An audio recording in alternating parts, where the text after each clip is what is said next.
Sahabat disabilitas, dimanapun saudara berada, jumpa lagi dengan saya.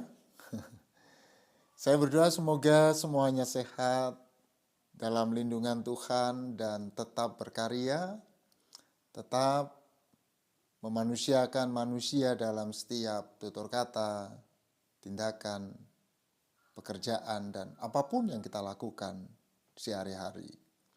Oke, di video kali ini saya harus menyampaikan kepada kita semua terkait dengan disabilitas atau difabel. Itu ya. Kenapa disabilitas atau difabel? Ada yang menyebutnya difabilitas ya. Begini. Dalam sebuah acara ya, yang saya hadir di situ tanggal 27 Juli yang lalu ya. Di sebuah acara yang ada temanya itu inklusivitas dalam iman, gereja sebagai rumah bagi semua. Ya. Ini bicara tentang gereja disabilitas. Ada seorang peserta yang bertanya, mengapa terdapat beberapa macam istilah untuk menggambarkan seseorang dengan kebutuhan khusus? Ada yang kekeh mengatakan yang tepat itu menggunakan istilah disabilitas. Ya. Tapi di sisi lain ada juga yang tidak mau menggunakan kata disabilitas. Baginya yang lebih tepat adalah kata difabel. Nah, dia bertanya, lantas mana yang benar? Supaya kami tidak bingung.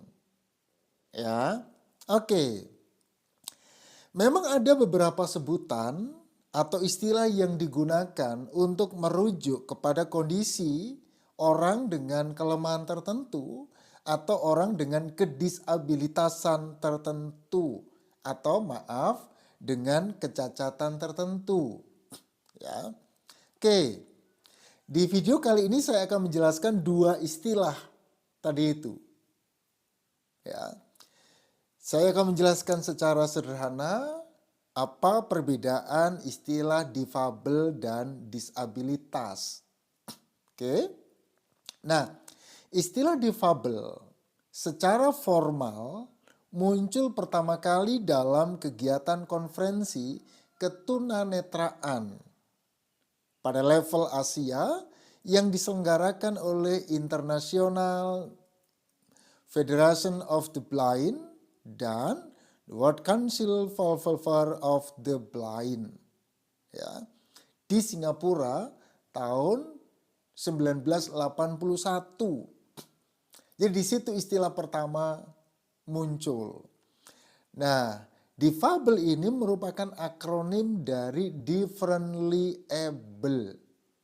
Ingat ya, difabel merupakan akronim dari differently able people ya, yang kemudian diterjemahkan ke dalam bahasa Indonesia dengan orang yang memiliki kemampuan berbeda. Oke. Nah, istilah difabel digunakan untuk menggantikan istilah-istilah yang cenderung mendiskreditkan orang dengan disabilitas yang dirasa tidak humanis, tidak manusiawi, ya.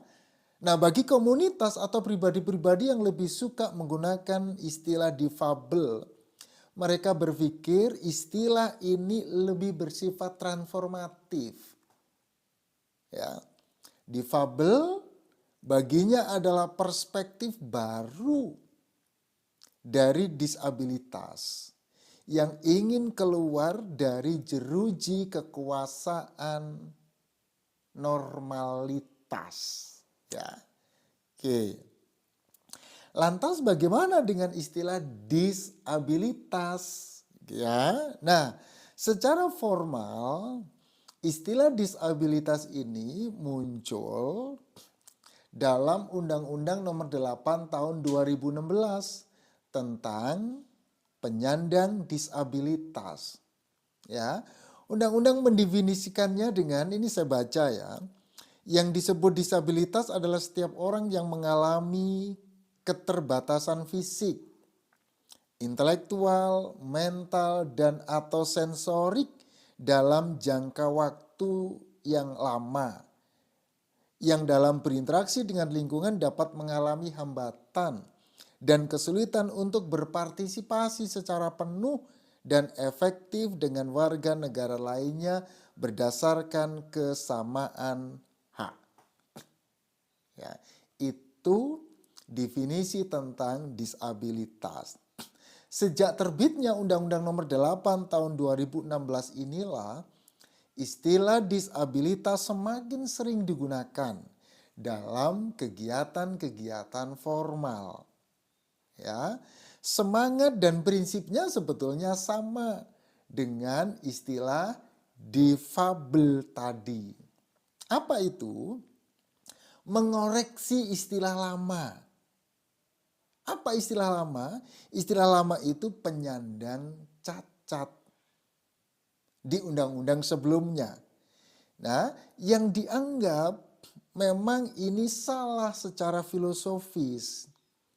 Nah, disabilitas ini menggantikan istilah penyandang cacat yang telah menimbulkan kekeliruan dalam memahami eksistensi manusia yang disebut dengan penyandang cacat tadi itu. Oke, lantas pertanyaan untuk menjawab pertanyaan tadi itu adalah, ya, jawaban untuk menjawab pertanyaan tadi adalah istilah mana yang harus digunakan untuk menyebut keadaan kedisabilitasan seseorang, difabel atau disabilitas. Oke, bagi saya secara pribadi, ya, memperdebatkan istilah yang seharusnya digunakan hari ini itu tidak lagi tepat. Ya. Apalagi kemudian kita mempersoalkan mana yang lebih baik yang mesti digunakan. Bagi saya sepanjang istilah yang digunakan untuk menggambarkan disabilitas atau difabilitas bersifat transformatif, jelas, tidak bersifat stigmatis, ya, tidak bersifat stereotip, tidak mendiskreditkan seseorang, tidak merendahkan seseorang, dan tetap menghargai eksistensi manusia, bagi saya no problem. Ya, tidak masalah. Ya. Istilah yang digunakan mestinya harus mengandung semangat pembebasan, menghadirkan kondisi disabilitas sebagai manusia yang seutuhnya. Ya, meskipun dia mengalami kedisabilitasan, nilai kemanusiaannya tidak boleh dikurangi. Nilai kemanusiaannya tetap sama dengan yang tidak mengalami kedisabilitas. Itu prinsipnya. Ya, prinsipnya setiap orang, manusia mesti dihormati, dihargai sebagaimana ciptaan yang sesungguhnya. Kenapa?